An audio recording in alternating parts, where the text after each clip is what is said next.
السلام علیکم ورحمۃ اللہ وبرکاتہ۔ سامعین، خواتین و حضرات، آج ہم ایک بادشاہ اور اس کی کٹی ناک یہ قصہ، یہ کہانی، یہ واقعہ سننے والے ہیں۔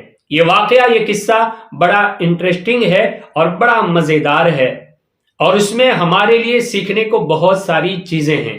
تو چلیے واقعہ سنتے ہیں اور اس میں سے کچھ نیا سبق اور نئی باتیں سیکھتے ہیں۔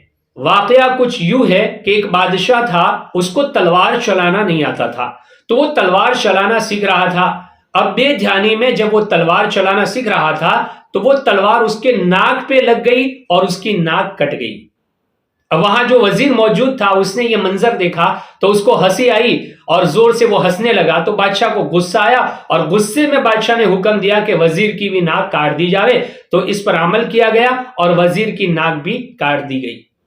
اب یہ بادشاہ اور وزیر اپنے محل میں آئے، وہاں جو لوگ موجود تھے انہوں نے یہ منظر دیکھا کہ بادشاہ کی ناک کٹی ہوئی ہے، وزیر کی بھی ناک کٹی ہوئی ہے، تو وہ قہقہا لگانے لگے، ہنسنے لگے۔ تو بادشاہ کو اور زیادہ غصہ آیا اور بادشاہ نے یہ حکم جاری کر دیا کہ ریاست میں جتنے لوگ ہیں سب کی ناک کاٹ دی جاوے، یہاں تک کہ اگر کوئی بچہ نیا پیدا ہوتا ہے یا بچی پیدا ہوتی ہے تو پیدا ہونے کے ساتھ اس کی ناک کاٹ دی جاوے۔ یہ بات عمل میں آ گئی، یہ بات رواج میں آ گئی۔ اب بادشاہ تو مر کے چلا گیا، لیکن یہ رواج شروع ہو چکا تھا اور یہ بات عمل میں آ چکی تھی، اس لیے جب بھی کوئی بچہ یا بچی پیدا ہوتے تھے تو ان کا ناک کاٹ دیا جاتا تھا، اور پوری اس ریاست میں ناک کٹے لوگ ہی رہتے تھے۔ ایک مرتبہ اس ریاست میں دوسری ریاست کا بادشاہ دورے پر آیا۔ جب وہ ریاست میں داخل ہوا تو وہاں جو لوگ موجود تھے اس بادشاہ کو دیکھ کر کے قہقہا لگانے لگے اور ہنسنے لگے اور تانا دینے لگے کہ دیکھو دیکھو، اس بادشاہ کے چہرے پہ تو ناک موجود ہے۔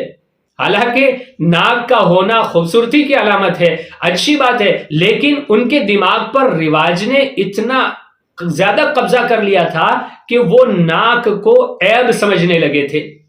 تو جس کے پاس ناک تھی اس کو عیبدار سمجھ رہے ہیں، اور خود کے پاس ناک نہیں ہے تو وہ اپنے آپ کو اچھا سمجھ رہے ہیں۔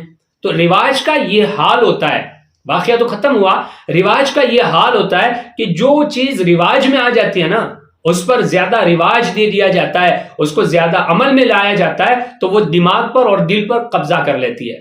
آج ہمارے معاشرے کا، ہمارے سماج کا یہی حال ہے کہ رواج نے اتنا زیادہ ہمارے دل دماغ پہ قبضہ کر لیا ہے کہ اگر کوئی سنت کے مطابق، شریعت کے مطابق اچھے انداز میں، اچھے طریقے اور صحیح طریقے سے کوئی کام کرتا ہے، نکاح ہے، شادی ہے، منگنی ہے، موت میت ہے اور بہت سارے کام، تو لوگ ان کو تانا دیتے ہیں اور لوگ برا سمجھتے ہیں، اور تانے میں یہ کہتے ہیں دیکھو بڑے عالم بن گئے، بڑی عالمہ بن گئی، بڑے دیندار بن گئے۔